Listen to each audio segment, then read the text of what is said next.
ทักทายสบายดีพี่น้องๆ FC ภายในหรือต่างประเทศเนาะเมื่อนี้ล่ะเป็นบรรยากาศยามค่อยค่ำลงแรงทางประบานพะเลาะล่ะได้นำได้ซอกหาเนาะได้ยินแต่ว่าชาวบ้านเพิ่นเว้าว่าเพิ่นสิเฮ็ดแหล่งท่องเที่ยวใหม่มันมีแปวน้ำแปวน้ำแล้วมัน บุญเพิ่นว่าบุญขึ้นมาแตะเทิงเพิ่นแล้วเพิ่นสิเฮ็ดเป็นแหล่งท่องเที่ยวแต่เพิ่นก็กำลังสร้างทางมาแล้วมันฮอดแล้วแต่ว่ายังบ่ทันได้สมบูรณ์เนาะว่างยามฝนเมื่อกี้นี่ก็น้ำเซาะน้ำทั้งแล้วได้ยินเพิ่นเว้าแล้วก็มาเบิ่งแต่ยังบ่พบบ่เห็นเนาะจังมันสิอยู่จุดใดเห็นได้มาฮอดน้ำแล้วน่ะในน้ำน่ะท่านผู้ชมแต่ยังบ่เห็นว่ามันสิอยู่จุดใดมันเพิ่นว่าน้ำบุญขึ้นมานะมันมีแปวนะมันจะคล้ายๆคือน้ำพุนี่นะแต่ว่าเพิ่นผู้รักผู้ใหญ่เพิ่นได้สร้างทางมานะก็สิใช้งบประมาณอยู่สมควรแล้วเนาะแต่เอามานี่เกือบจะเข้า3 ลักเนาะ2-3 ลักพุ่นแล้วตัดนั่นมาทางบ่แม่นธรรมดายังบ่เห็นอยู่ยังบ่ทันได้พบเห็นอยู่บ่อน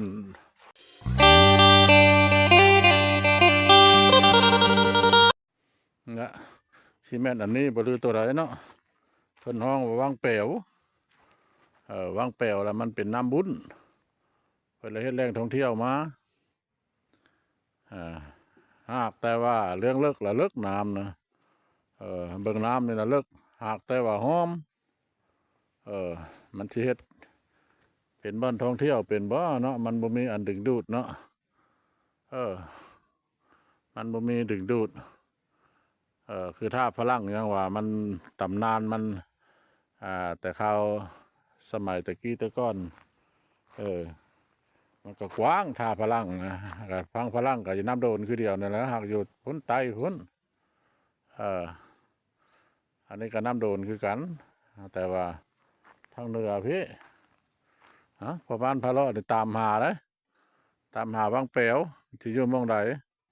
อยากไปถ่ายทำให้ท่านผู้ชมหู้เห็นนี่แหละเดี๋ยวนี้ปัจจุบันนี่ก็จะเข้าหานา4 โมงป่า5 โมงแล้วได้ยังอยู่ตัวพี่บ้านนาพนดูพี่ยังตามบ่เจอท่านผู้ชมทางเพิ่นละสุดอยู่นี่จักว่าสิมีหม่องใดอีกแล้วก็ยังบ่ได้บ่ฮู้จักมันบ่มีคนพื้นฐานเพิ่นพามาเนาะบ่มีเพราะว่าบ่ได้ไปหาเพิ่นหา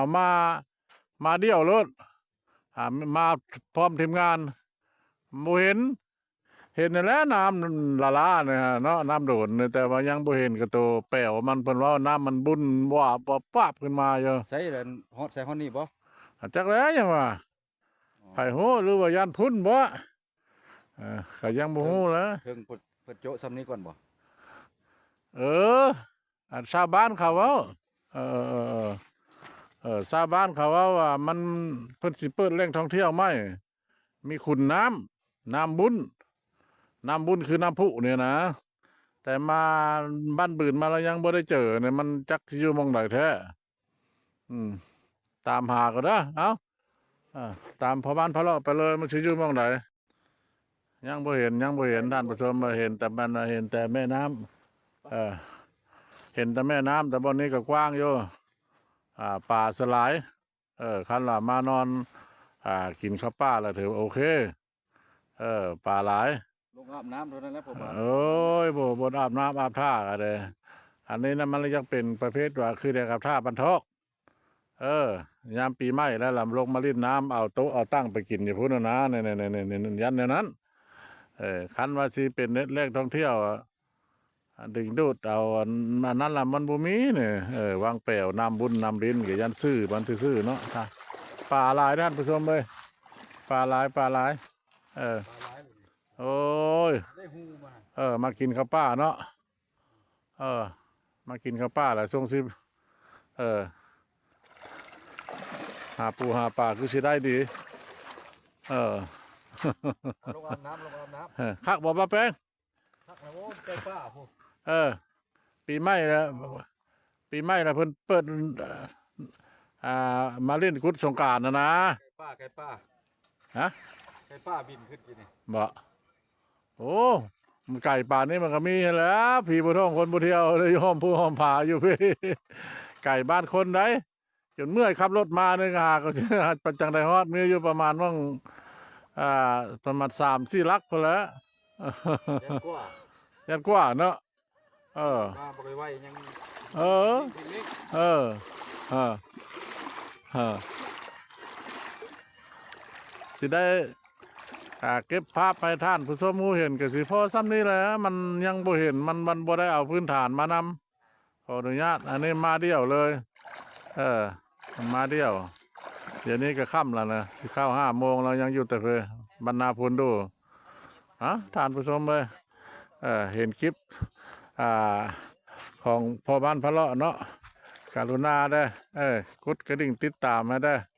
โอ้ยไปไก่จะได้ไหนสมซื่อจะได้พ่อบ้านพะเลาะตื่นมาแล้วเลาะใต้เลาะเหนือ โพดเราไปโพดเรามาเออ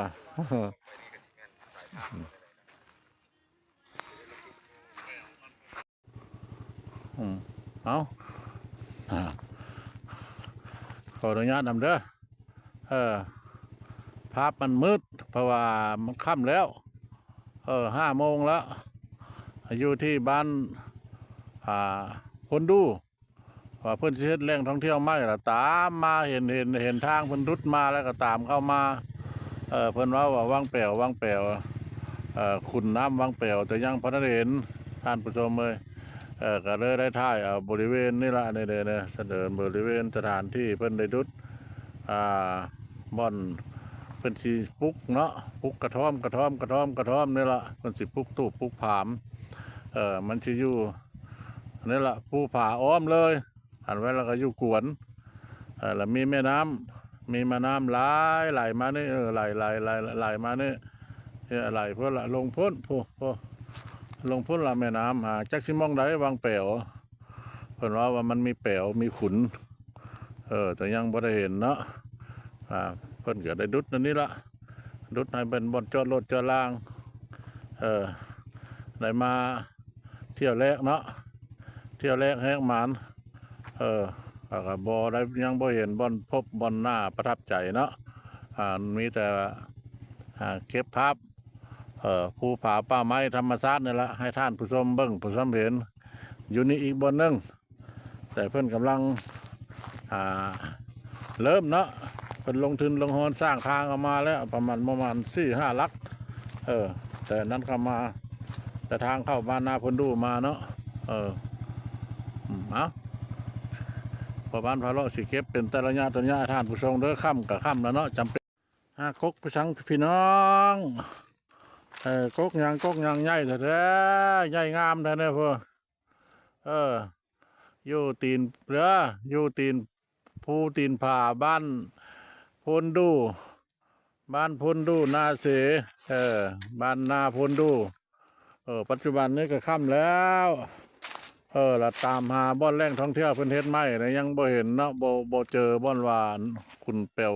ก็เลยได้เก็บภาพธรรมชาติให้ท่านผู้ชมรู้เห็นต้นอันนี้ก็เป็นหน้าประทับใจเนาะต้นเดียวใบเดียวโอ้ยใหญ่เนี่ย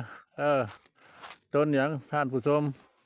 เพิ่นละผู้ผาป่าไม้เก็บภาพบรรยากาศยามแรงพอหลายเด้อต้นอันนี้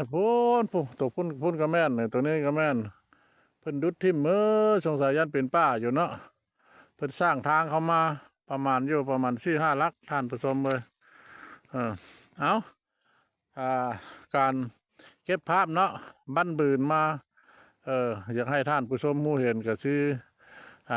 พอประมาณนั้นละจากนี้ไปก็สิได้ลบเล่าเต้าขึ้นเมื่อละเนาะค่ำแล้วทางกับทางแดงเนาะทางแดงไปตามดงตามป่า ขออนุญาตนำท่านผู้ชมเด้อโอกาสหน้าเนาะเจอกันไหมบายบายสบายดี